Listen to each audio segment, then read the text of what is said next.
అంటే అన్నా హజారే జన లోక్పాల్ బిల్ విషయంలో అలాగే ప్రభుత్వానికి అన్నా హజారే టీంకు ఏదో మాటలు జరిగినట్టున్నాయి. అయినా కూడా స్వచ్ఛంద సంస్థల తరఫున కర్నూలు జిల్లా స్వచ్ఛంద సంస్థల ఫోరం తరఫున మేమంతా డిమాండ్ చేసేది ఏమిటంటే జన లోక్పాల్ బిల్లును మార్చి తిరిగి ప్రవేశపెట్టాలని, అలాగే న్యాయ వ్యవస్థ మీద కూడా ఒక ప్రత్యేకంగా ఒక సంఘాన్ని వేసి వాళ్ళను కూడా శిక్షించడానికి అవకాశం కల్పించాలని, పేదరికాన్ని తొలగించాలని, నల్లధనాన్ని వాపసు తీసుకురావాలని చెప్పేసి ఈ కర్నూలు జిల్లా స్వచ్ఛంద సంస్థల తరఫున మేమంతా కూడా కోరుతున్నాం.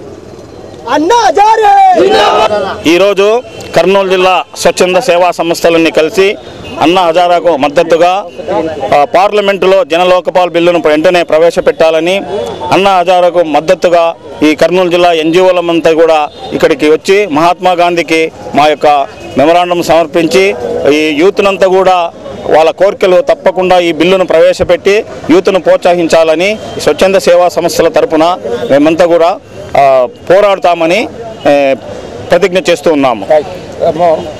భారతదేశంలో అభివృద్ధి కావాలంటే ముఖ్యంగా అవినీతి నిర్మూలించాలని ఈ ఉద్దేశంతో మన సీనియర్ సిటిజన్ ఒక స్వచ్ఛంద సేవా సంస్థ కార్యకర్త అన్నా హజారే గారు గత 7 రోజుల నుంచి నిరాహార దీక్ష చేస్తూ ప్రభుత్వం తరపున ప్రభుత్వంపై పోరాడుతున్నారు. కాబట్టి వారి యొక్క ఆశలు నెరవేరాలని మన కర్నూలు జిల్లాలో స్వచ్ఛంద సేవా సంస్థలు, సీనియర్ సిటిజన్స్, అదేవిధంగా యూత్ ముందుకు వచ్చి ఈరోజు ఈ కార్యక్రమాన్ని చేసి మనమందరం భారతదేశంలో ప్రతి ఒక్కరూ ఈ అవినీతిపై పోరాడాలనే ఉద్దేశంతో ఉన్నారు.